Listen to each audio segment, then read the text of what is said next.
नमस्कार। सिविल सेवा प्रधान परीक्षा 2014 मॉक 6 के विश्लेषण में आपका स्वागत है।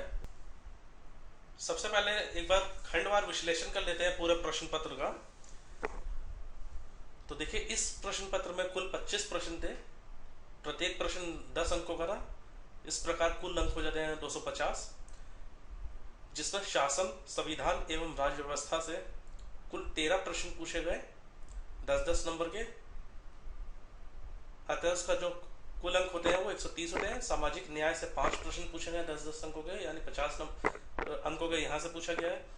भारत के अंतर्राष्ट्रीय संबंध से 6 प्रश्न पूछे गए हैं 10-10 अंक के, 60 अंक हो जाते हैं इसके। अंतर्राष्ट्रीय मुद्दे पर 1 प्रश्न पूछा गया है 10 अंक का। इस प्रकार से कुल 250 अंक का ये प्रश्न पत्र हो जाता है।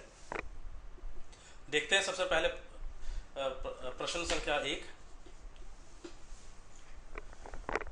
फिजी में निष्पक्ष चुनावों के बाद वह पुनः राष्ट्रमंडल का सदस्य बन गया।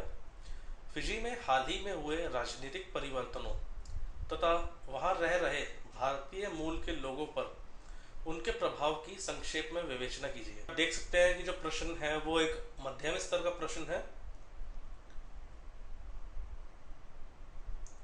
और हाल ही की समसामयिक घटनाओं पर आधारित है। दूसरा प्रश्न इस बात पे भी बल दे रहा है कि सब भारतीय मूल के जो लोग हैं उनके प्रभाव की भी विवेचना इसमें करनी है हमको। तो जो इसका उत्तर है उसको देख लेते हैं एक बार। लंबे सैन्य शासन के बाद हाल ही में फिजी में लोकतांत्रिक सरकार का गठन हुआ है। इस चुनाव में पहली बार 18 वर्ष से अधिक आयु के लोगों को मतदान करने के पूर्ण अधिकार दिए गए। यह भारतीय मूल के लोगों के लिए अत्यंत महत्वपूर्ण है, क्योंकि फिजी की कुल जनसंख्या में लगभग 43% लोग भारतीय मूल के हैं। 19वीं तथा 20वीं शताब्दियों के दौरान गन्ने की खेती के लिए भारतीय मूल के इन लोगों ने मजदूरों के रूप में आप्रवासन किया था। यह हम सभी जानते हैं इस बात को। बल्कि जो ये पंक्ति लिखी हुई है कि फिजी की कुल जनसंख्या में लगभग 43% लोग भारतीय मूल के हैं, इसको आप अंडरलाइन भी करिए। लेकिन जब वहां सेना का शासन आया तो भारतीयों के साथ भेदभाव किया गया और उन्हें कुछ अधिकारों से वंचित रखा गया, जिसके परिणाम स्वरूप लगभग 1/3 भारतीय दूसरे देशों में प्रवास कर गए। जो लोग देश छोड़कर नहीं जा सके उन्हें भेदभाव का सामना करना पड़ा। अतः लोकतंत्र के वापस आने से उन्हें बहुत अधिक राहत मिली, क्योंकि इससे उन्हें उनके बुनियादी अधिकार जैसे कि न्यायिक अधिकार, स्वतंत्रता, शिक्षा और स्वास्थ्य अधिकार वापस प्राप्त होंगे। साथ ही उन्हें राजनीतिक भागीदारी करने का भी मौका प्राप्त होगा। यह विकास अत्यंत महत्वपूर्ण है और भारतीय सरकार को सक्रिय रूप से लोकतांत्रिक सरकार को वित्तीय और नैतिक सहायता प्रदान करनी चाहिए। इस बात के प्रयास किए जाने चाहिए कि शासन फिर से सेना के हाथों में न चला जाए। अगला प्रश्न देखते हैं। यदि महात्मा गांधी राष्ट्रीय ग्रामीण रोजगार गारंटी योजना को केवल जनजाति बहुल और आर्थिक रूप से पिछड़े जिलों में क्रियान्वित किया जाए तो इसके क्या निहितार्थ होंगे? समालोचना पूर्वक विश्लेषण कीजिए।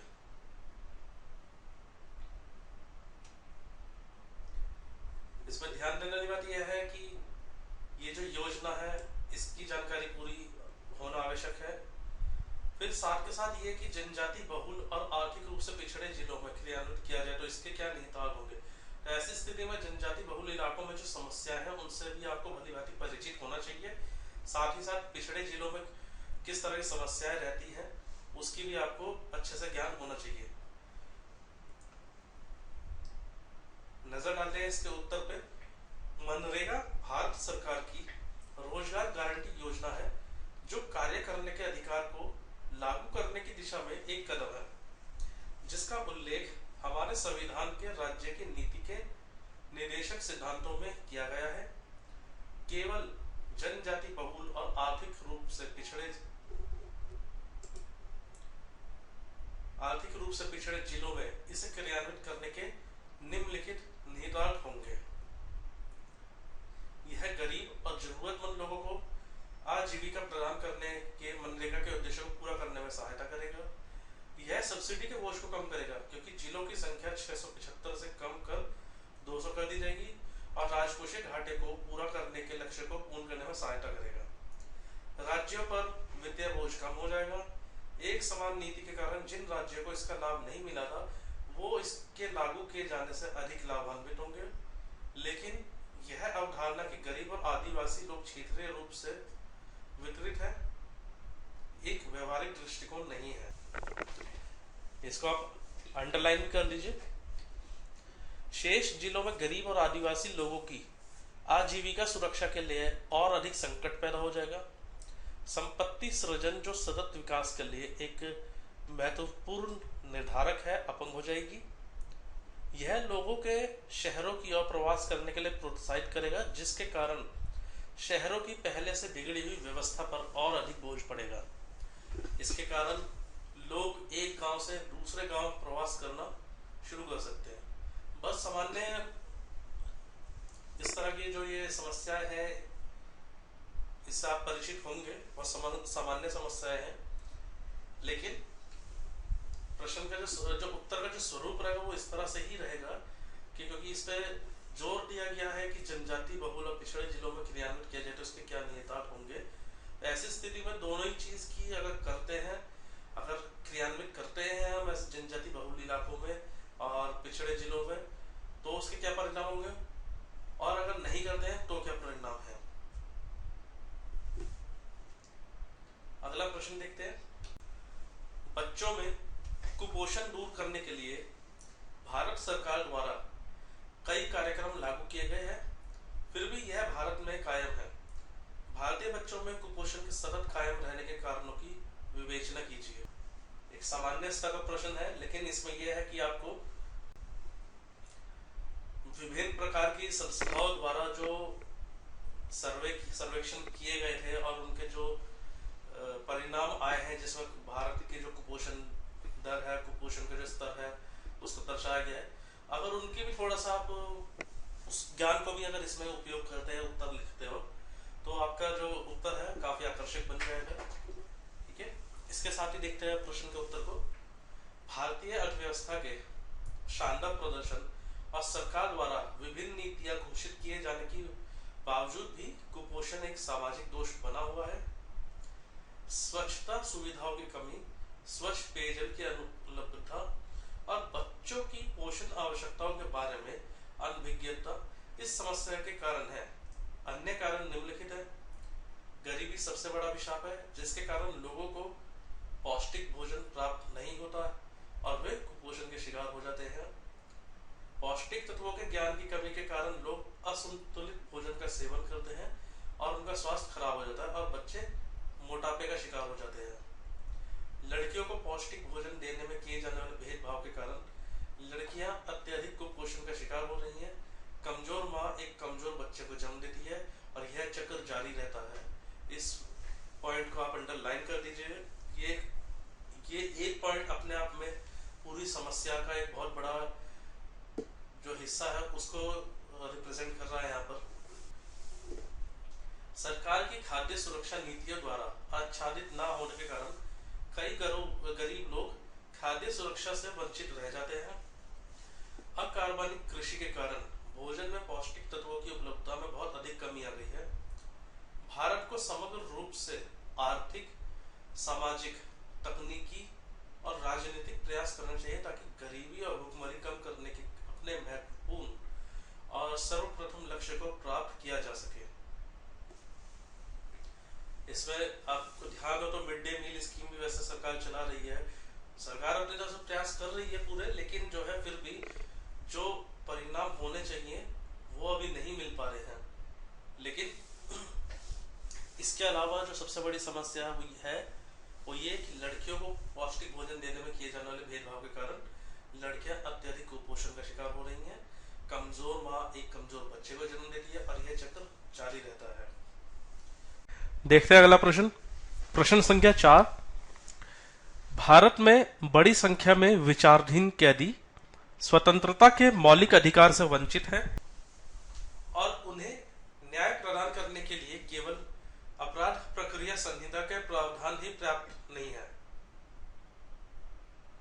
परीक्षण कीजिए। आप जानते ही होंगे कि भारतीय दंड संहिता की धारा 436 का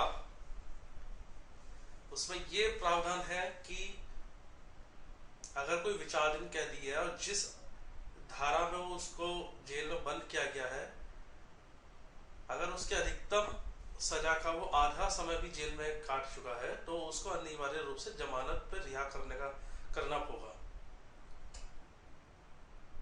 लेकिन आप जानते हैं कि कितने ऐसे केसेस हैं कि जहां पर देखा गया है कि किसी आदमी को जेल में बंद किया गया है, किसी व्यक्ति को जेल में बंद किया गया है, और जब तक उसकी सुनवाई का समय आता है तो पता चलता है कि जो अपराध उसने किया है और जिस अपराध में उसको जो सजा मिलनी चाहिए थी वो उससे कई गुना ज्यादा सजा काट चुका है। तो ऐसी समस्याओं को ध्यान में रखते हुए इसके उत्तर का एक स्वरूप हम देखते हैं कैसा होगा। भारतीय दंड प्रक्रिया संहिता की धारा 436 का विचाराधीन कैदी जो अपराध के लिए दी जा सकने वाली अधिकतम सजा के आधे से अधिक समय तक कैद में रह चुका है, उसको अनिवार्य रूप से जमानत पर रिहा करने का प्रावधान करता है। यह ऐसे मामलों को संदर्भित करता है जिनमें लोगों को गिरफ्तार कर लिया गया है और अदालत में मामला चल रहा है। भारत में ऐसे कैदियों की संख्या ज्यादा है। कभी कभी वे अपराध के लिए निर्धारित सजा से भी अधिक समय तक जेल में रहते हैं। उपयुक्त धारा विचाराधीन मामले का उचित समाधान नहीं है। न्यायाधीश और अदालत का निर्णय अनिवार्य है, कोई तर्क संगत विधि नहीं है। निजी मुचलके सभी कैदियों द्वारा वहन नहीं किए जा सकते हैं। आपने सुना होगा, अखबारों में पढ़ा भी होगा कि 50,000 के मुचलके पे जमानत दी गई है या 20,000 रुपए के मुचलके पे जमानत दी गई है। लेकिन आप समझ सकते हैं कि ये हर किसी के लिए जो है हर किसी की पहुंच में नहीं हो सकता ये चीज। वास्तविक मामलों में धारा 436 का के अंतर्गत आवेदन की मांग में कमी का कारण लोगों में कानून के ज्ञान का अभाव है। इस प्रकार तर्क संगत दृष्टिकोण की अधिक आवश्यकता है। एक निश्चित अवधि निर्धारित करने से संभावित हल हो सकता है, यद्यपि पुनः इससे भारत में कम सजा और कैदी जैसी समस्या उत्पन्न हो सकती है।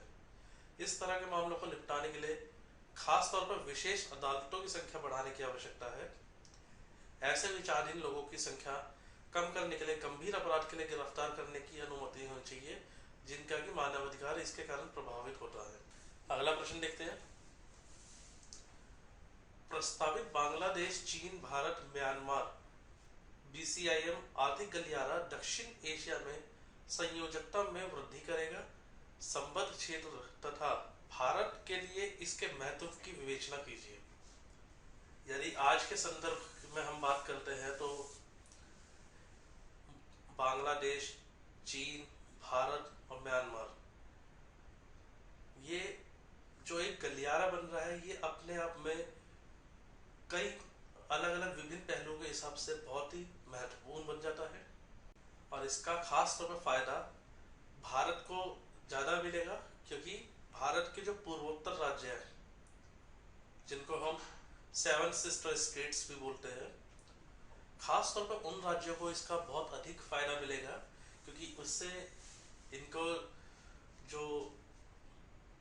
इससे उनको ये फायदा मिलेगा कि उनका संपर्क अच्छे से बन जाएगा, पूरा जन संपर्क भी हो जाएगा, रेल संपर्क से भी वो जुड़ जाएंगे और वायु मार्ग से भी जुड़ जाएंगे। इसके उत्तर के स्वरूप पर नजर डालते हैं। बांग्लादेश, चीन, भारत एवं म्यांमार गलियारा से कनेक्टिविटी और बुनियादी ढांचा, ऊर्जा संसाधन, कृषि और व्यापार एवं निवेश की उम्मीद की जा रही है। BCIM आर्थिक गलियारा भारत के पूर्वोत्तर बांग्लादेश, म्यांमार और चीन के यूनान प्रांत को रेल, सड़क संपर्क, जलमार्ग और वायु मार्ग द्वारा एक नियामक ढांचे के तहत एक नेटवर्क के माध्यम से जोड़ेगा। इन क्षेत्रों को लाभ क्या होंगे? व्यापार में वृद्धि से इस क्षेत्र में निश्चित रूप से आर्थिक विकास को बढ़ावा मिलेगा। लोगों को आपसी संपर्क से उनके बीच सांस्कृतिक आदान प्रदान में वृद्धि होगी और लोगों में विश्वास विकसित होगा। लोगों के आवागमन में सीमा संघर्ष को कम करने में सहायता मिलेगी और पड़ोसी देशों के मध्य वैमनस्यता में कमी आएगी। इसके भारत को क्या लाभ मिलेंगे? भारत सदस्य देशों के साथ संबंधों में वृद्धि एवं सहयोग करने में सक्रिय रूप से संलग्न रहेगा, जिसके कारण राजनीतिक विश्वास का निर्माण होगा। यह भारत के आर्थिक विकास एवं व्यापार को बढ़ावा देगा। विकासशील पूर्वोत्तर भारत को इससे अधिक लाभान्वित होगा, क्योंकि यह भारत को दक्षिण पूर्व एशिया से जुड़ने में सहायता करेगा। यह परियोजना पुराने रेशम मार्ग और नए समुद्री रेशम मार्ग पहल के पुनरुद्धार का भाग है। यद्यपि इसे दक्षिण एशियाई क्षेत्र में चीन की अर्थव्यवस्था के प्रक्षेपण के रूप में भी देखा जा रहा है। अगला प्रश्न देखते हैं, प्रश्न संख्या 6। बौद्धिक संपदा अधिकार व्यक्तियों को उनके रचनात्मक विचारों के लिए दिए जाने वाले अधिकार है, किंतु यह भारतीय जेनेरिक दवा निर्माताओं के समक्ष वहनीय मूल्य पर दवा निर्माण में आने वाली कई चुनौतियों में से एक है। टिप्पणी कीजिए। हाल फिलहाल ये काफी विवादित मुद्दा रहा है। कहा जा रहा है कि कैंसर की जो दवाइयां हैं वो महंगी हो गई हैं, क्योंकि जो उनके भारतीय रूप में जो हम उनको बना रहे थे उस पर रोक लग गई है। इसके उत्तर के स्वरूप को देखते हैं। जेनेरिक दवाओं की विनिर्माता भारतीय कंपनियां कुछ घातक बीमारियों से उबरने में भारत सहित बहुत से गरीब राष्ट्रों के लिए महत्वपूर्ण सिद्ध हुई है। इसमें ध्यान देने की बात यह कि जेनेरिक दवा या इस तरह की चीजें हैं तो इनको आपको पूरा समझाने की आवश्यकता नहीं है। सीधा आप जेनेरिक दवा लिखकर अपने उत्तर को प्रारंभ करिए, लेकिन उन्हें अपना व्यवसाय करने में लगातार बाधाओं का सामना करना पड़ रहा है, जिसके कारण निम्नलिखित है। संयुक्त राज्य अमेरिका का खाद्य एवं औषधि प्रशासन भारतीय कंपनियों के विरुद्ध अक्सर बौद्धिक संपदा अधिकारों का गलत उपयोग करता है और इसने अनेक बार भारतीय दवा विनिर्माताओं को निरीक्षण किया है और विनिर्माण प्रक्रियाओं के बारे में नकारात्मक रिपोर्ट दर्ज किए, जिसके कारण बहुत सी कंपनियां बंद हो गई हैं। घरेलू और अंतर्राष्ट्रीय कानून जैसे कि बौद्धिक संपदा अधिकार का लाभ प्राप्त करने के लिए नई दवाएं बनाने वाली कंपनियों द्वारा राजनीतिक गुटबंदी, औषधि क्षेत्र में विदेशी प्रत्यक्ष निवेश में छूट, जिसके कारण कंपनियों का विलय हो रहा है और जेनेरिक दवाओं के विनिर्माताओं की तुलना में नई दवा कंपनियां अधिक तेजी से उन्नति कर रही हैं। डॉक्टरों द्वारा समर्थन में कमी, जो लालच के कारण गैर जेनेरिक दवाएं लिखते हैं, बहुत अधिक मात्रा में उत्पादन करने हेतु पूंजी की कमी, सामान्य तौर पर रोगियों के झुकाव महंगी दवाओं की ओर होता है क्योंकि वे लागत को प्रभावशीलता के साथ संबंधित करते हैं। ये एक बहुत बड़ी समस्या भी है और बहुत सामान्य रूप से आप और हम सभी इस समस्या से बहुत अच्छे से वाकिफ भी हैं। और एक जो दूसरी समस्या है वो यह है कि ब्रांड पर उच्च लाभ होने के कारण दवा विक्रेता ब्रांडेड दवाओं को बेचने पर अधिक बल देते हैं। और सबसे आखिरी में विपणन की कमी और अफवाहों के कारण जेनेरिक दवाओं को लोकप्रियता हासिल नहीं हो रही है।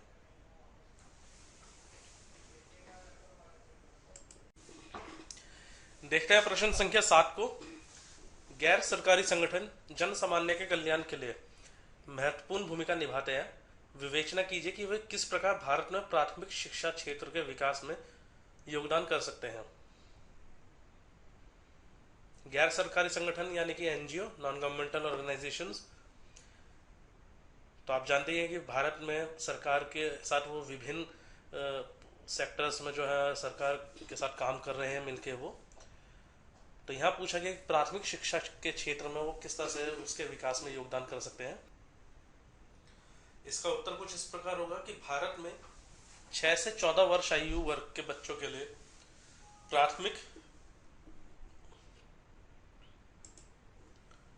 प्राथमिक शिक्षा अब एक मौलिक अधिकार हो गया है। सार्वभौमिक प्राथमिक शिक्षा को सर्व शिक्षा अभियान के अंतर्गत रखा गया है। यह पाया गया है कि बच्चों की बड़ी संख्या जिन्हें सर्व शिक्षा अभियान के तहत शामिल किया गया है को वांछित मानकों के अनुरूप गुणवत्तापूर्ण शिक्षा प्रदान नहीं की जा रही है। हाल के शिक्षा के वार्षिक रिपोर्ट के अनुसार सरकार द्वारा संचालित स्कूलों के बच्चों में गणितीय और भाषा कौशल का अभाव है। इस स्थिति में सुधार और गुणवत्तापूर्ण शिक्षा प्रदान करने के लिए सरकार को गैर सरकारी संगठनों के साथ सक्रिय रूप से सहयोग करने की आवश्यकता है। इस तरह जवाबदेही में वृद्धि, शिक्षक प्रशिक्षण, हितधारकों जैसे अभिभावकों की विद्यालय के कामकाज में भागीदारी के द्वारा गुणवत्ता में सुधार होगा। शिक्षकों की अनुपस्थिति, विद्यालय की खराब अवसंरचना इत्यादि समस्याएं प्राय पाई जाती हैं। गैर सरकारी संगठन समाज और सरकार के मध्य कड़ी के रूप में कार्य कर सकते हैं। वे स्थानीय निकायों के साथ मिलकर इन समस्याओं पर कार्य कर सकते हैं। इसके अलावा सामाजिक अंकेक्षण के द्वारा भी शिक्षा की गुणवत्ता और बुनियादी सुविधाओं की प्रगति का मूल्यांकन किया जा सकता है। सार्वभौमिक शिक्षा का अंतिम उत्तरदायित्व सरकार का है। हालांकि गैर सरकारी संगठन सरकार की सहायता कर सकते हैं, किंतु वे सरकार का स्थान नहीं हो सकते हैं। देखते हैं अगला प्रश्न। प्रश्न संख्या 8, जवाहरलाल नेहरू राष्ट्रीय शहरी पुनर्नवीकरण मिशन चिन्हित शहरों में बुनियादी सुविधाओं में सुधार करने तथा त्वरित विकास के लिए लागू किया गया था। मिशन के मार्ग में आने वाली बाधाओं की विवेचना कीजिए। सामान्य स्तर का प्रश्न है ये। यह मिशन शहरों की नागरिक और आर्थिक बुनियादी ढांचे जैसे परिवहन, ठोस अपशिष्ट प्रबंधन, जल आपूर्ति और शहरों का नियोजित विकास इत्यादि में सुधार के लिए केंद्र सरकार द्वारा प्रायोजित योजना के रूप में शुरू किया गया था। यह अपेक्षा की गई थी कि इससे शहरों में प्रदूषण घटाकर और उन्हें पर्यावरण के अनुकूल बनाकर अधिवास के लिए अधिक योग्य बनाया जाएगा। हालांकि इस मिशन को काफी सफलता के बावजूद कई बाधाओं का भी सामना करना पड़ा है। इस तरह की कमियां केंद्र और राज्य स्तर पर अधिकारियों के बीच समन्वय की कमी के कारण देखने को मिली। अनेक कार्यों को अनुमोदित करने में देरी हुई। केंद्र सरकार ने लेखा परीक्षा और निधि आवंटन में दोहरी नीति अपनाई। केंद्र सरकार द्वारा निधि आवंटन से पहले अनेक जांच और नियंत्रण ने भी समय पर इस मिशन के उद्देश्य को प्राप्त करने में बाधा पहुंचाया है। अनेक राज्यों द्वारा अत्यधिक नियंत्रण के कारण संघवाद का मुद्दा भी उठाया गया था। शहरों के विकास के लिए नए उद्देश्यों के साथ इसकी शुरुआत की गई है। यदि उपयुक्त योजना और क्रियान्वयन के उपाय किए जाएं, तो इस तरह की योजनाओं से हमारे शहरों को विकसित किया जा सकता है। इसके अतिरिक्त ये भी बोला जाता है कि यदि केंद्र सरकार किसी अलग पार्टी की है और राज्य सरकार किसी अलग पार्टी की है, तो वहां भी भेदभाव के इस तरह के आरोप प्रत्यारोप लगाए गए हैं इस योजना को लेकर। लेकिन समय सीमा को देखते हुए और शब्द सीमा को देखते हुए इतना उत्तर आपको पूरे तरीके से लिखना है। अगला प्रश्न देखते हैं। प्रश्न संख्या 9, एशिया प्रशांत क्षेत्र में भारत के महत्वपूर्ण भू रणनीतिक तथा आर्थिक हित है। उस क्षेत्र में वर्तमान में हो रहे भू राजनीतिक परिवर्तनों के भारत पर प्रभाव का परीक्षण कीजिए। एशिया प्रांत महासागर अनेक भू रणनीतिक परिवर्तनों के दौर से गुजर रहा है। उस क्षेत्र में होने वाले भू रणनीतिक परिवर्तनों के कारण भारत पर पड़ने वाले प्रभाव निम्न है। भारत ने व्यापार और सुरक्षा के मुद्दों पर इस क्षेत्र के अनेक देशों के साथ कई बहुपक्षीय समझौते किए हैं। म्यांमार और थाईलैंड में रणनीतिक अस्थिरता चिंता का विषय है। दक्षिणी चीन सागर में तेल की खोज पर चीन और वियतनाम का विवाद भी एक चिंता का विषय है। समुद्री रेशम मार्ग को पुनः प्रारंभ करने की चीन की पहल और पाकिस्तान, बांग्लादेश, म्यांमार और श्रीलंका में चीन द्वारा बंदरगाहों का निर्माण भले ही यह भारतीय व्यवसाय में वृद्धि करेगा, फिर भी भारत के लिए सुरक्षा का मुद्दा है। चीन जापान विवाद ने भारत को मुश्किल स्थिति में डाल दिया है। चीन भारत का सबसे बड़ा व्यापारिक साझेदार है, लेकिन जापान के साथ भारत के संबंध हमेशा सौहार्दपूर्ण रहे हैं। जापान भारत में परमाणु रिएक्टरों को स्थापित करने के लिए तैयार नहीं है, क्योंकि भारत ने अप्रसार संधि पर हस्ताक्षर नहीं किए हैं। भारत ने थाईलैंड तक सड़क और बांग्लादेश, चीन, भारत, म्यांमार गलियारे का निर्माण करने की भी योजना बनाई है, लेकिन यह केवल तभी संभव है जब राजनीतिक परिस्थितियां अनुकूल हो, भारत के चीन के साथ बढ़ते व्यापार घाटे को उचित तरीकों द्वारा हल किया जाना चाहिए। प्रश्न संख्या 10 को देखते हैं। भारत की नदियों को जोड़ने की महत्वाकांक्षी परियोजना पश्चिमी तथा दक्षिणी भारत में जल संकट को समाप्त करने और गंगा घाटी के पूर्वी हिस्से में बार बार आने वाली बाढ़ को नियंत्रित करने के लिए अभिकल्पित की गई है। परियोजना से संबंधित आलोचनाओं का मूल्यांकन कीजिए। ये एक अच्छा प्रश्न है, मध्यम स्तर का प्रश्न है, और थोड़ा सा भी जिसको ज्ञान होगा तो बाकी चीजों को अपने खुद के ज्ञान से इस्तेमाल करते हुए उत्तर लिखने में आसानी होगी। इसके उत्तर के स्वरूप को देखते हैं कि भारत में बार बार पड़ने वाले सूखे और आने वाली बाढ़ को नियंत्रित करने के लिए नदियों को जोड़ने की परियोजना, जो हमेशा से एक बड़े विवाद का मुद्दा रही है, इसका निम्नलिखित मुद्दों पर मूल्यांकन किया जा सकता है। अगर हम इसके पक्ष में बात करते हैं तो अधिक क्षेत्र की सिंचाई की जा सकती है, जिसके कारण मानसून पर निर्भरता कम होगी, विद्युत का अधिक उत्पादन होगा, जिन क्षेत्रों में जल की अधिकता है वहां से कम जल वाले क्षेत्रों को जल भेजा जा सकेगा और बाढ़ से बचाव किया जा सकेगा। भूजल पर कम निर्भरता, इसलिए भूजल के स्तर पर सुधार किया जा सकता है। विपक्ष की बात करते हैं, इसके कारण समुद्री पारिस्थितिकी का ह्रास होगा और जल के मिश्रित होने के कारण अनेक समुद्री प्रजातियां विलुप्त हो जाएंगी। वन्य क्षेत्र जलमग्न हो जाएंगे। अंतरराज्यीय विवाद उत्पन्न हो सकते हैं।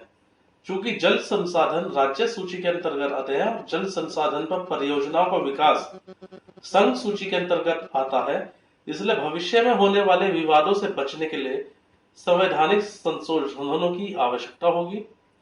परियोजनाओं के क्रियान्वयन की उच्च लागत तथा परियोजना का भविष्य अनिश्चित है और सिर्फ राजनेताओं की क्षमता और इंजीनियरिंग कौशल यह निर्धारित करेंगे कि परियोजना किस ओर जाएगी। किंतु फिर भी अगर हम बात करते हैं, एक बड़ी तस्वीर अगर हम इसकी देखें तो जाहिर है कि जिस तरह से जो बाढ़ की स्थिति हमारे देश में कई राज्यों को देखने को मिलती है और उसके उलट कई राज्य ऐसे जहां पर सूखाग्रस्त हो जाते हैं, ऐसी स्थिति में ये एक महत्वपूर्ण परियोजना है। लेकिन कुछ संशय और कुछ समस्या जिनका निदान हम कर सकते हैं, अगर उन पर सही से काम किया जाए तो ये एक बहुत अच्छी परियोजना साबित होगी। देखते हैं अगला प्रश्न, प्रश्न संख्या 11। भारत ने आसियान के साथ सेवा व निवेश में मुक्त व्यापार समझौते पर औपचारिक रूप से हस्ताक्षर कर दिया है। भारत के लिए समझौते के महत्व का समालोचना पूर्वक मूल्यांकन कीजिए। इसके उत्तर के स्वरूप को देखते हैं कि हाल ही में भारत ने आसियान के साथ सेवा व निवेश में मुक्त व्यापार समझौते पर हस्ताक्षर कर दिया है। संधि पर 2 वर्ष तक विचार विमर्श करने के बाद समझौता किया गया। समझौते से व्यवसाय संबंधित मुक्त आवागमन के लिए मार्ग प्रशस्त होने और आने वाले समय में निवेश के अवसर पैदा होने की संभावना है। समझौते में व्यावसायिक आवागमन को भी शामिल किया गया है, जिससे भारतीय पेशेवरों जैसे कि चार्टर्ड अकाउंटेंट और सूचना प्रौद्योगिकी क्षेत्र के लोगों को अत्यधिक लाभ होगा। वर्ष 2010 में आसियान सदस्यों के साथ वस्तुओं के मुक्त व्यापार समझौते के क्रियान्वयन के बाद वर्ष 2012 में भारत ने सेवाओं और निवेश में मुक्त व्यापार समझौते के लिए वार्ता समाप्त कर दिया था। सेवाओं और निवेश में संधि पर हस्ताक्षर किए जाने के साथ मुक्त व्यापार समझौता अब दोनों पक्षों के बीच व्यापक आर्थिक भागीदारी बन जाएगा। हालांकि आसियान देशों से आयात बढ़ गया है, भारत द्वारा इन देशों को निर्यात बहुत महत्वपूर्ण नहीं है। इन सभी को मुक्त व्यापार समझौते के पर्यवेक्षण के अंतर्गत रखा जाएगा तथा आसियान के साथ वस्तुओं और सेवाओं के मुक्त व्यापार समझौते के परिणामों को ध्यान में रखते हुए यह भविष्यवाणी करना सही नहीं है कि वस्तुओं और सेवाओं में मुक्त व्यापार समझौता से भारत को निश्चित रूप से लाभ है। यह भारत के अर्थव्यवस्था के विकास में कितना योगदान देगा, यह भविष्य में पता चलेगा। अगला प्रश्न देखते हैं, प्रश्न संख्या 12। भारत में लोकपाल भ्रष्टाचार के मामलों में संसद के सभी सदस्यों तथा केंद्र सरकार के सभी कर्मचारियों पर क्षेत्र अधिकार रखने वाला वैधानिक प्रतिनिधि है। लोकपाल के चयन तथा नियुक्ति की प्रक्रिया पर समालोचना पूर्वक टिप्पणी कीजिए। सबसे ज्यादा चर्चा में बना रहने वाला ये मुद्दा रहा है, क्योंकि घटनाएं जो है निरंतर साल दर साल कुछ ना कुछ इसके अंदर विभिन्न तरह का कुछ ना कुछ घटनाएं घटित हो रही हैं। कुछ कोई ना कोई ऐसे विकास इस प्रक्रिया में हो रहे हैं। ऐसे में सबको जितनी अभी तक की आपकी ज्ञान है इन सब चीजों को लेकर, इस मुद्दे को लेकर, उस सबको एक जगह एकत्रित करके और उसको ऑर्गेनाइज करना, ये एक चुनौती हो सकती है कई कैंडिडेट्स के लिए। अदरवाइज प्रश्न जो है बहुत ही सामान्य है और उसको आपको लेखन शैली में बस ऑर्गेनाइज अच्छे से करना है, ये आपका काम रहेगा। देखते हैं इसके उत्तर के स्वरूप को। लोकपाल और लोकायुक्त अधिनियम 2011 में लोकपाल की चयन प्रक्रिया का स्पष्ट रूप से वर्णन किया गया है। चयन समिति में अध्यक्ष के रूप में प्रधानमंत्री, भारत के मुख्य न्यायाधीश या भारत के मुख्य न्यायाधीश द्वारा नामित उच्चतम न्यायालय का कोई न्यायाधीश, लोकसभा के अध्यक्ष, लोकसभा में विपक्ष के नेता और अध्यक्ष द्वारा चयन प्रक्रिया कानूनविद। चयन समिति में सरकारी सदस्यों का बहुमत होगा। इसके कारण नियुक्तियों में सरकारी पक्षपात होगा। विभिन्न क्षेत्रों से लोगों के नाम प्रस्तावित करने के लिए चयन समिति एक स्क्रीनिंग समिति का गठन कर सकती है। स्क्रीनिंग समिति में कम से कम 7 सदस्य होंगे, जिसमें 50% अनुसूचित जाति, अनुसूचित जनजाति, अन्य पिछड़े वर्ग, महिला और अल्पसंख्यक समुदाय से होंगे। हालांकि चयन समिति प्रस्तावित व्यक्तियों के अलावा अन्य व्यक्तियों के नाम पर भी विचार कर सकती है। यह स्क्रीनिंग समिति सलाहकारी होगी, अतः अनेक प्रतिष्ठित व्यक्ति समिति का सदस्य बनने के अनिच्छुक है। हाल ही में कुछ लोगों द्वारा दिया गया इस्तीफा इसका उदाहरण है।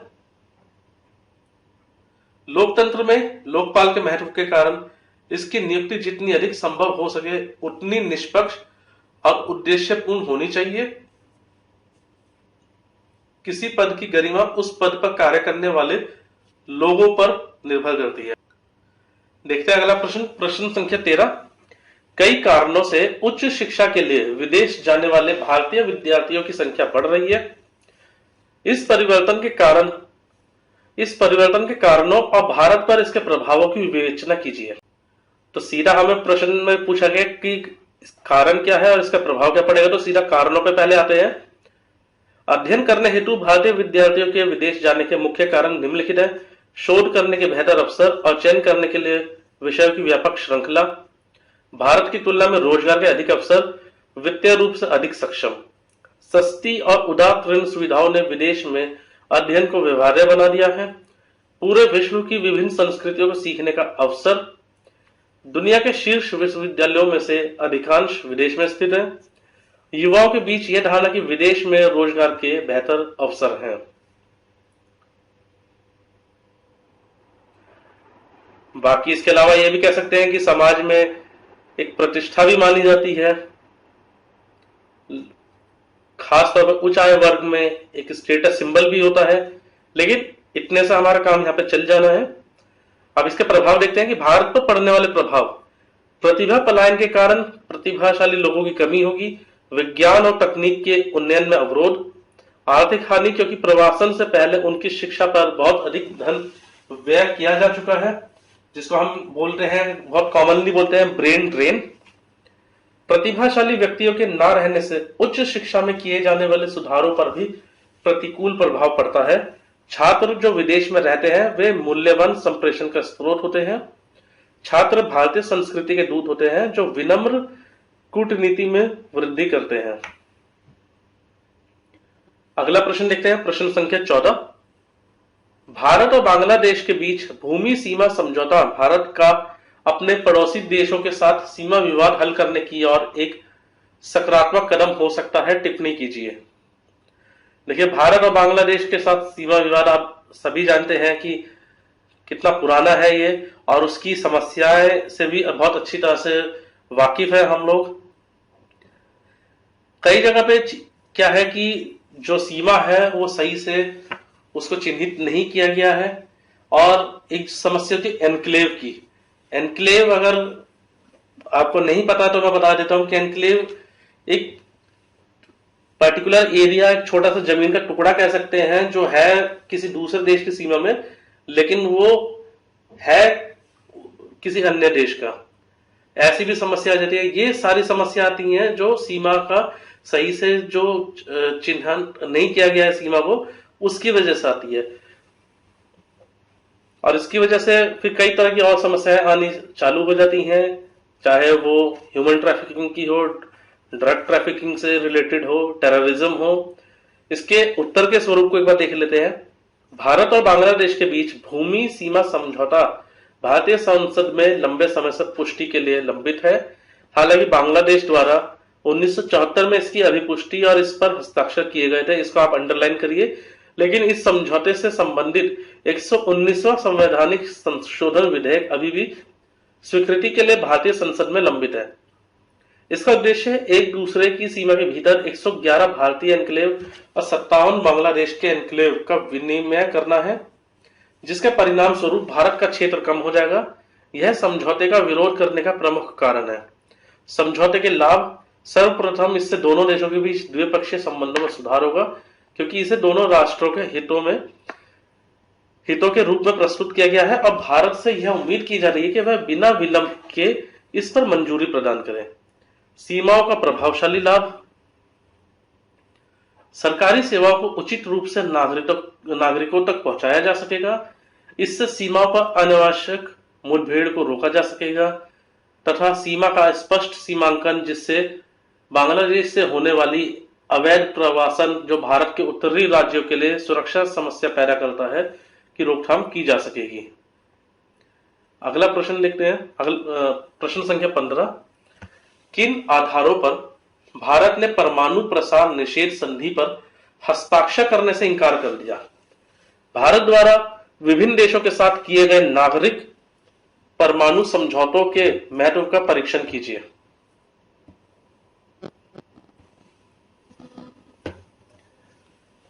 विभिन्न देशों द्वारा परमाणु हथियार प्राप्त करने की दौड़ को समाप्त करने के लिए 1970 में अप्रसार संधि प्रस्तावित की गई, लेकिन भारत ने निम्नलिखित कारणों द्वारा संधि पर हस्ताक्षर करने से इंकार कर दिया। भारत ने यह तर्क दिया कि यह दोषपूर्ण संधि है, क्योंकि यह केवल 5 राष्ट्रों को परमाणु हथियार रखने की अनुमति देती है और शेष राष्ट्रों को प्रतिबंधित करती है। 5 राष्ट्र जो समझौते के अनुसार परमाणु राष्ट्र थे, उन्होंने परमाणु हथियार के अपने भंडार को कम करने का इरादा नहीं दिखाया। चीन और पाकिस्तान द्वारा परमाणु क्षमता प्राप्त कर लेने के बाद उसे प्रतिसंतुलित करने के लिए भारत के लिए परमाणु क्षमता प्राप्त करना आवश्यक हो गया। भारत ने कभी भी अप्रसार संधि पर असहमति प्रदान नहीं की। भारत ने अपनी परमाणु संधि पर अपने पक्ष का बचाव करने के लिए अंतरराष्ट्रीय परमाणु ऊर्जा एजेंसी के समक्ष अपना प्रस्ताव रखा। भारत की पहले आक्रमण न करने की नीति परमाणु शक्ति का शांतिपूर्ण उपयोग करने की भारत की प्रतिबद्धता को दर्शाती है। हाल ही में हस्ताक्षरित नागरिक परमाणु समझौतों का महत्व, इससे भारत को ऊर्जा उत्पादन के लिए यूरेनियम की निरंतर आपूर्ति होती रहेगी। भारत महत्वपूर्ण तकनीकी प्राप्त करने के में सक्षम हो जाएगा, जो पहले प्रतिबंधित थी। इन समझौतों ने भारत को परमाणु आपूर्तिकर्ता समूह में प्रवेश करने में सहायता की।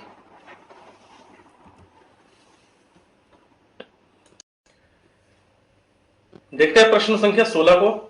कार्यक्रम मूल्यांकन संगठन की स्थापना भारत के योजना आयोग के सामान्य मार्ग निर्देश और निर्देश के अंतर्गत सामुदायिक विकास कार्यक्रम और अन्य घन क्षेत्र विकास स्कीमों का आकलन करने के लिए की गई थी। संगठन की संरचना और कार्यों की विवेचना कीजिए।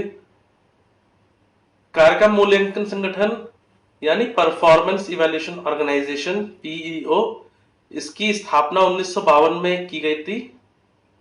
यह 7 क्षेत्रीय कार्यालयों एवं 8 परियोजना मूल्यांकन कार्यालयों के साथ साथ योजना आयोग के प्रधान कार्यालय के साथ एक 3 स्तरीय निकाय है। प्रत्येक कार्यालय का प्रमुख निदेशक या उप सलाहकार स्तर का अधिकारी होता है। कार्यक्रम मूल्यांकन कार्यालय वरिष्ठ अनुसंधान अधिकारी स्तर के अधिकारी द्वारा संचालित किया जाता है। कार्य यह योजना आयोग के विभिन्न प्रभागों और मंत्रालयों एवं सरकारी विभागों की आवश्यकताओं के अनुसार चयनित कार्यक्रमों और योजनाओं के क्रियान्वयन का मूल्यांकन करता है। मूल्यांकन का उद्देश्य स्पष्ट है कि विकास कार्यक्रमों का प्रभाव एवं प्रक्रिया का मूल्यांकन करना, प्रशासन एवं निष्पादन के विभिन्न चरणों पर सफल असफल क्षेत्रों की पहचान करना, सफलता या असफलता के कारणों का विश्लेषण करना, लोगों की प्रतिक्रियाओं की जांच करना और भविष्य में नए कार्यक्रमों और योजनाओं के क्रियान्वयन और निर्माण के लिए सबक सीखना। एक मध्यम स्तर का यह प्रश्न है। कई लोगों के लिए समस्या उत्पन्न हुई होगी जिन्होंने सिर्फ योजना आयोग के बारे में पढ़ा होगा, लेकिन ये योजना आयोग की एक सब यूनिट कह लीजिए, उसके अंदर की एक इकाई हो गई, तो उसके बारे में इतना डिटेल में जानकारी होना आवश्यक है इस प्रश्न को हल करने के लिए। देखते हैं अगला प्रश्न, प्रश्न संख्या 17। समान नागरिक संहिता का वास्तविक अभिप्राय सभी नागरिकों के उनके समुदाय से निरपेक्ष सभी पक्षों से संबंधित एक समान विधि संहिता के निर्माण के लिए सभी व्यक्तिगत विधियों का एकीकरण है। भारत में समान नागरिक संहिता की आवश्यकता पर टिप्पणी कीजिए। देखिए, जैसे कि आप और हम लोग सभी जानते हैं कि समान नागरिक संहिता की मांग तब से उठ रही है जब जवाहरलाल नेहरू जी के कार्यकाल में हिंदू कोड बिल पेश हुआ था संसद में। उस टाइम पे बात हो रही थी कि जो है समान नागरिक संहिता क्यों नहीं लागू की जा सकती है, लेकिन शायद उस टाइम पे ऐसी बातें भी थी कि देश का उसी टाइम पे विभाजन हुआ था, पहले से ही देश एक सदमे में था, कई तरह की रोजमर्रा की समस्याओं से घिरा हुआ था। ऐसे में अगर उस टाइम पे कोई समान नागरिक संहिता की बात की जाती है कुछ, तो शायद एक बहुत बड़ा वर्ग है जो इस बात को बिल्कुल स्वीकार ही ना करता। लेकिन अभी की हाल फिलहाल की जरूरतों को देखते हुए, अभी के जो इतने विकास के विभिन्न पहलुओं को देखते हुए शायद इसकी अभी जरूरत पड़ रही है। इस पे हमें टिप्पणी करनी है। इसके उत्तर के स्वरूप को देखते हैं।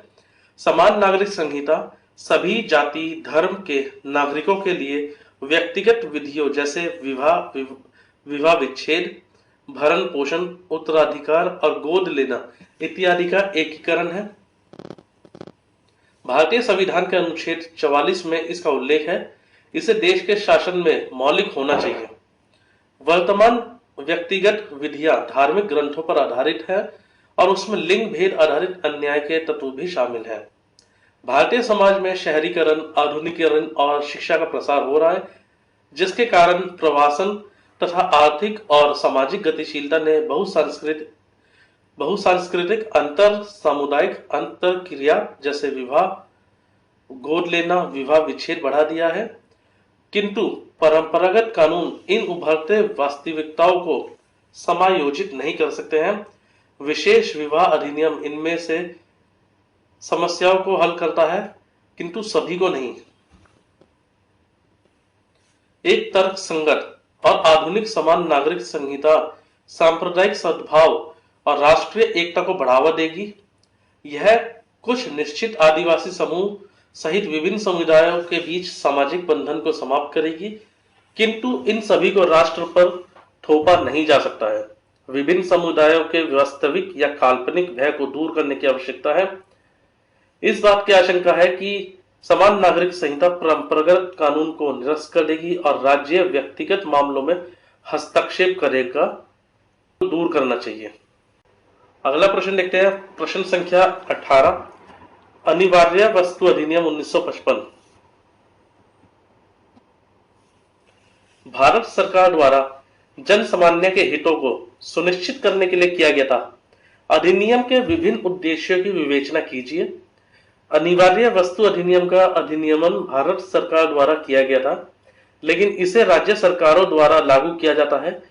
यह जन सामान्य के हित के लिए उत्पादन को नियंत्रित करने और कुछ उपयोगी वस्तुओं के व्यवसाय, आपूर्ति और वितरण के विनियमन का प्रावधान करता है। इसके मुख्य उद्देश्य है उत्पादन को नियंत्रित करना, आपूर्ति को बनाए रखना या उसमें वृद्धि करना मूल्य नियंत्रित करना। उपरोक्त उद्देश्य को पूर्ण करने के लिए यह उत्पादन और आवश्यक उपयोगी वस्तुओं की सूची में सूचीबद्ध वस्तुओं की आपूर्ति और वितरण सुनिश्चित करता है। इसके अलावा यह उत्पादन नियंत्रित करने हेतु लाइसेंस के मापदंड लागू करता है, भंडारण क्षमता की उच्चतम सीमा निर्धारित करता है, स्वयं मूल्य नियंत्रित करता है। हाल ही में उठाए गए कदमों में आवश्यक वस्तुओं की सूची में प्याज और आलू को शामिल करना शामिल है ताकि उनके मूल्य को नियंत्रित रखा जा सके। अगला प्रश्न देखते हैं, प्रश्न संख्या 19। समालोचना पूर्वक परीक्षण कीजिए कि सांप्रदायिक और लक्षित हिंसा निवारक न्याय और पुनर्वास तक पहुंच विधेयक 2014 किस प्रकार से संघवाद की भावना का उल्लंघन करता है। सांप्रदायिक हिंसा न्याय और पुनर्वास तक पहुंच विधेयक 2014 का उद्देश्य केंद्र सरकार को भारत के किसी भी हिस्से में सांप्रदायिक हिंसा के दौरान राज्य की सहमति और सहयोग के साथ हस्तक्षेप और कार्रवाई करने का अधिकार प्रदान करता है। बहुत से आलोचक इसे संघवाद की भावना के विरुद्ध मानते हैं, क्योंकि उनका मानना है कि कानून व्यवस्था के साथ साथ राज्य के अंतर्गत आने वाले सभी मुद्दों पर संबंधित राज्य को निर्णय लेना चाहिए और उन्हें नियंत्रित करना चाहिए। सांप्रदायिक हिंसा कानून व्यवस्था से संबंधित मुद्दा है जो राज्य के अधीन आता है और केंद्र सरकार राज्य के मामलों में हस्तक्षेप नहीं कर सकती है। यह भी ध्यान दिया जाना चाहिए कि दंगे, विशेष रूप से सांप्रदायिक दंगे, पूरे राष्ट्र के राजनीतिक और सांप्रदायिक भावनाओं को उत्तेजित करते हैं। अन्य राज्यों पर जातीय और सांप्रदायिक हिंसा के प्रतिकूल प्रभाव पड़ना एक सामान्य घटना है। संकट के समय में बहुराज्यीय और बहुआयामी उपायों की आवश्यकता होती है ताकि संकट से निपटा जा सके। इस संदर्भ में यह विधेयक एक उचित कदम है जिसमें केंद्र सरकार को यह अधिकार दिया जाता है कि वह राज्य सरकार की सहमति से तुरंत और व्यापक कार्रवाई कर सके। अगला प्रश्न देखते हैं, प्रश्न संख्या 20। भारत का मुख्य न्यायाधीश भारत में सर्वोच्च न्यायिक पद धारण करता है। क्या उसकी नियुक्ति केवल वरिष्ठता के आधार पर होनी चाहिए?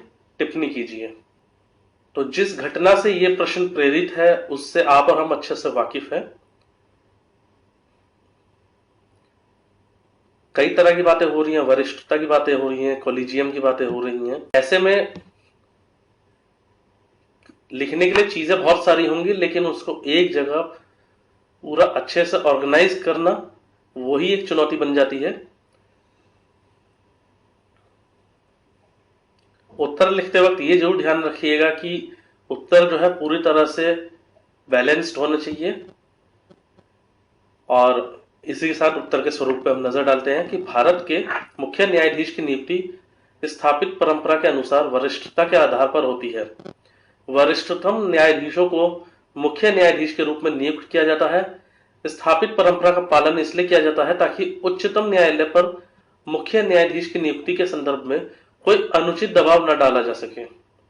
इस प्रकार की प्रणाली राजनीतिक पक्षपात से बचाती है और मुख्य न्यायाधीश किसी भी दबाव के बिना कार्य कर सकते हैं। हालांकि इस प्रकार की प्रणाली में कुछ खामियां भी हैं। कभी कभी जब वरिष्ठतम न्यायाधीश को नियुक्त किया जाता है तब उसका कार्यकाल अधिक नहीं बचा होता है, इसलिए वह प्रणाली में परिवर्तन नहीं ला पाते और उच्चतम न्यायालय का उचित प्रकार से नेतृत्व नहीं कर पाते हैं।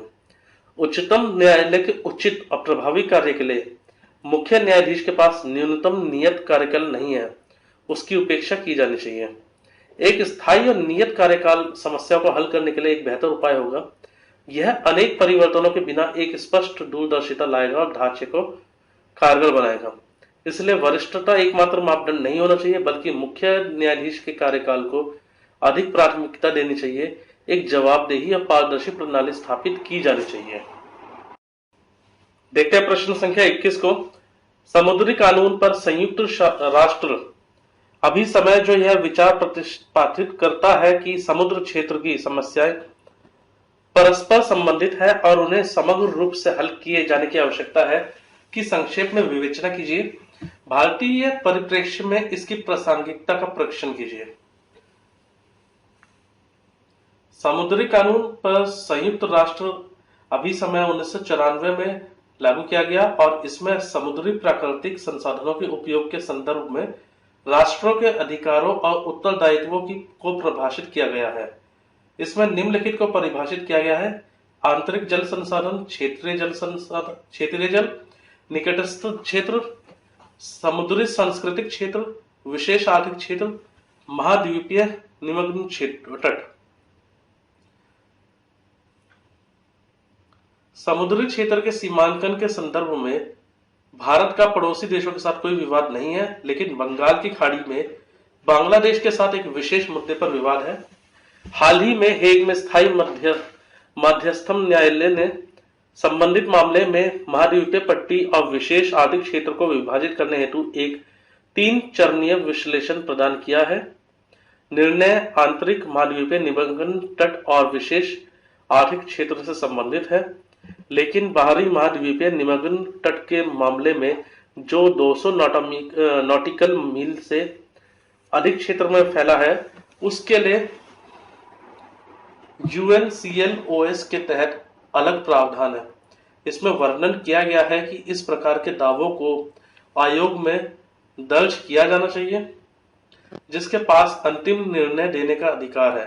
भारत और बांग्लादेश के संदर्भ में इस प्रकार का एक मामला CLCS के समक्ष लंबित है, लेकिन स्थायी मध्यस्थता न्यायालय ने अपने निर्णय में इन प्रदेशों को भी सीमांकित किया है, और यदि वर्तमान में दिए गए निर्णय के अलावा CLCS की ओर से भी कोई भिन्न निर्णय आया होता तो कुछ विवाद उत्पन्न हो सकते थे।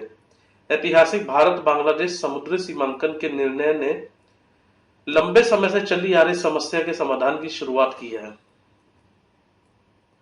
प्रश्न 22 को देखते हैं।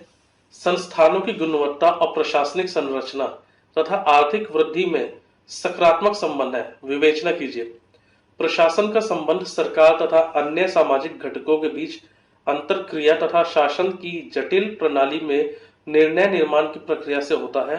अच्छे प्रशासन की कुछ विशेषताएं जैसे कि जवाबदेही, पारदर्शिता, समता, समावेशन, कार्य साधकता और दक्षता, भागीदारी और सामंजस्य अनुकूलता होती है। इन सभी विशेषताओं का देश की आर्थिक व्यवस्था पर प्रभाव पड़ता है। निर्णय लेने वाली संस्था त्वरित गति से निर्णय लेती है। पारदर्शी तथा जवाबदेह प्रणाली कार्य करने के लिए दक्ष तथा कार्य साधक साधन अपनाती है। समावेशी प्रशासन से समता मूलक वृद्धि होती है। सशक्त वैधानिक ढांचा भागीदारों को आर्थिक कार्यकलापों जारी रखने का आत्मविश्वास प्रदान करता है। दक्ष संस्थात्मक संरचना आर्थिक वृद्धि की लागत को कम करती है तथा समय की बचत करती है। प्रशासनिक नवाचारों जैसे एकल खिड़की सुविधा, नागरिक चार्टर, सामाजिक अंकेक्षण तथा आवधिक और स्वतंत्र मूल्यांकन का आर्थिक वृद्धि पर सकारात्मक प्रभाव पड़ता है। कई लोग जो अपेक्षा और मांग के बारे में सजग होते हैं, प्रतिस्पर्धा में वृद्धि करते हुए व्यापार की प्रक्रिया को आसान बनाते हैं, किंतु ऐसे प्रशासन का जिसमें भ्रष्टाचार, अक्षमता तथा लाल फीताशाही होती है, आर्थिक वृद्धि पर प्रतिकूल प्रभाव पड़ता है। भाई भतीजावाद तथा रिश्वतखोरी से प्रतिस्पर्धा कम होती है, आर्थिक वृद्धि में ह्रास होता है तथा संपत्ति का केंद्रीकरण होता है। अगला प्रश्न देखते हैं। प्रश्न संख्या 23। विकलांग व्यक्तियों के सशक्तिकरण के लिए प्रस्तुत किए गए विकलांग व्यक्तियों के अधिकार विधेयक 2014 के प्रावधानों का समालोचना पूर्वक विश्लेषण कीजिए। विकलांग व्यक्तियों के अधिकार विधेयक को विकलांग लोगों को कुछ निश्चित अधिकार उपलब्ध कराने के लिए अभिकल्पित किया गया है। 18 वर्ष की आयु तक शिक्षा का अधिकार है, किंतु उन्हें उच्च शिक्षा की भी आवश्यकता हो सकती है। विकलांग के प्रकारों की संख्या 7 से बढ़ाकर 19 कर दी गई है, किंतु वर्तमान में विकलांगता के जिन नए प्रकारों को मान्यता दी गई है, उन्हें बाद में सूची से बाहर कर दिया जाएगा। सरकारी नौकरियों तथा उच्च शैक्षणिक संस्थानों में 5% आरक्षण का प्रावधान है, जबकि पहले से ही उनके लिए आरक्षित 3% स्थानों को पूरी तरह भरा नहीं जा रहा है। निजी क्षेत्र में भी आरक्षण दिया जाना चाहिए। विकलांग लोगों की पहुंच सुनिश्चित करने के लिए, उन्हें रोजगार प्रदान करने के लिए, बढ़ावा देने के लिए और कार्यालय में कर्मचारियों को उनके प्रति संवेदनशील बनाने के लिए निजी क्षेत्र को प्रोत्साहन देना चाहिए। जनसंख्या के कुछ अन्य वर्गों के हितों के लिए गठित आयोगों की तरह विकलांगों के लिए राष्ट्रीय आयोग का गठन होना चाहिए। विधेयक में विकलांगता के निर्धारण के लिए चिकित्सीय मानदंड को बनाए रखा गया है। जबकि यह वैश्विक स्तर पर प्रमाणित हो चुका है कि विकलांगता का संबंध सामाजिक पक्ष से अधिक है। अगला प्रश्न देखते हैं, क्या अर्ध न्यायिक निकायों तथा अधिकरणों का सृजन न्यायपालिका की शक्तियों तथा शक्ति पृथक्करण के सिद्धांत का अतिक्रमण करता है?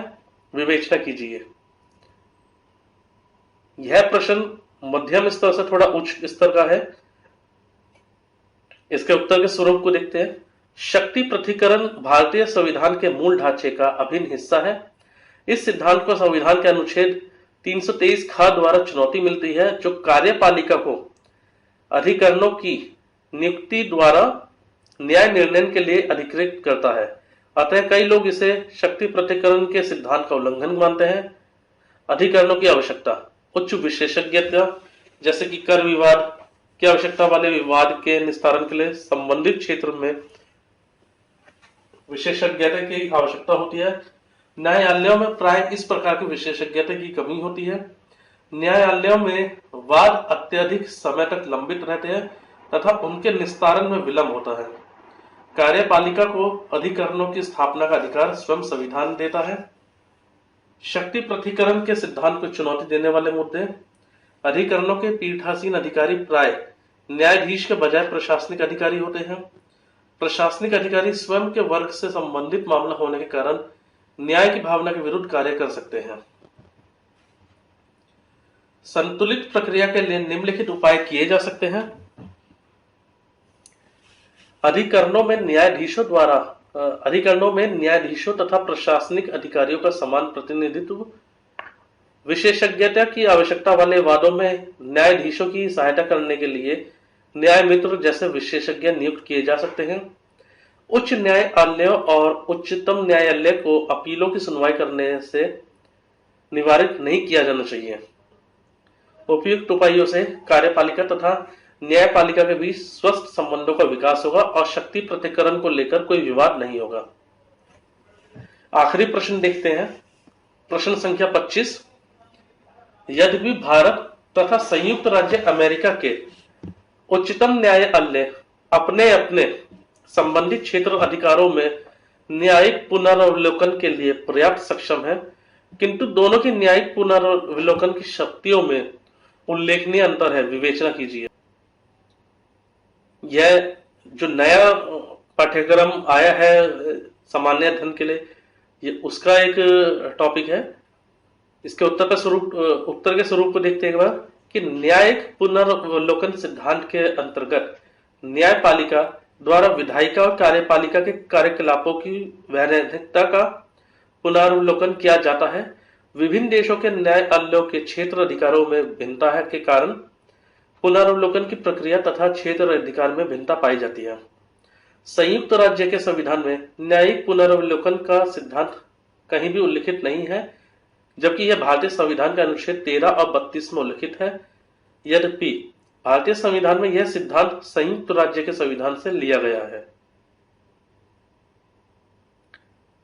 संयुक्त राज्य में केवल संघीय सरकार के कानूनों का पुनरावलोकन किया जा सकता है, जबकि भारत में केंद्र तथा राज्य दोनों के कानूनों का पुनरावलोकन हो सकता है।